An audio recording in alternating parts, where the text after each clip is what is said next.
E aí, vamos estudar a lição? Sexta-feira chegou, último dia deste trimestre. Sexta-feira também é dia de estudar a lição de escola sabatina. Sexta-feira também é dia de eu te convidar para você ir para Israel e para o Egito comigo.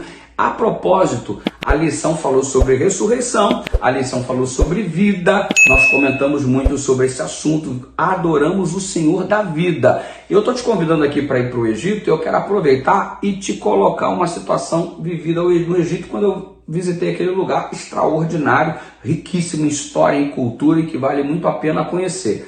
Estando lá no Egito, na ocasião quando lá fui visitar, estando lá eu tive a alegria de visitar todos aqueles museus, as múmias, e, claro, as pirâmides, etc. E o que é a pirâmide? Nada mais é do que uma sepultura. Obviamente os homens poderosos da época, os faraós, construíam pirâmides para serem o local onde o seu corpo estaria ali sendo depositado. O corpo era embalsamado, uma técnica maravilhosa foi desenvolvida pelos egípcios para a preservação do corpo, e o cuidado do corpo estava no foco de que aquele corpo seria usado neste processo desta vida pós-morte. Objetos que eram apreciados por aquele que estava morto eram depositados junto com o corpo para ele utilizar no prosseguimento dessa pós-vida, dessa vida pós-morte que eles acreditavam.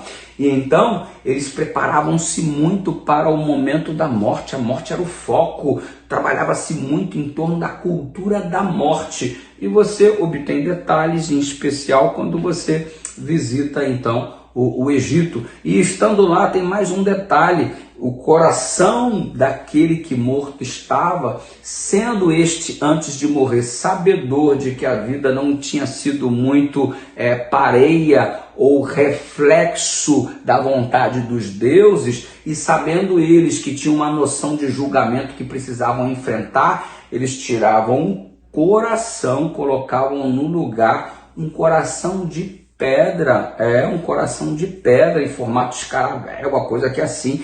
Para quê? Porque quando no juízo eles eram questionados pelo Anubis lá, e aí, você errou, você fez alguma coisa e tal, o coração não podia mentir, mas se eles tivessem no local um coração de pedra, o coração então não responderia negativamente aos questionamentos feitos e consequentemente ele seria absolvido em um julgamento que teria que enfrentar. Por isso a técnica de colocar um coração de pedra no lugar do coração para embalsamar o corpo, toda uma estratégia para tentar enganar o momento do juízo. Deixa eu te dizer uma coisa: a gente não consegue enganar o verdadeiro Deus, o Senhor dos Exércitos, a gente não consegue enganar o Senhor Jesus.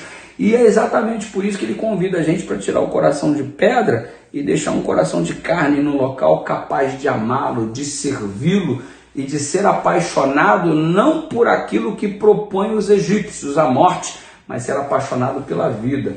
Então é mais do que se preparar para a morte. O cristianismo te convida para se preparar para a vida e vida eterna.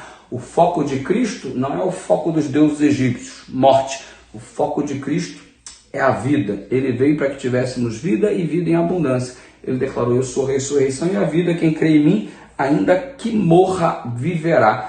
Para aquele que crê, Cristo é a ressurreição e a vida, diz o texto do Desejado de Todas as Nações, na página 632.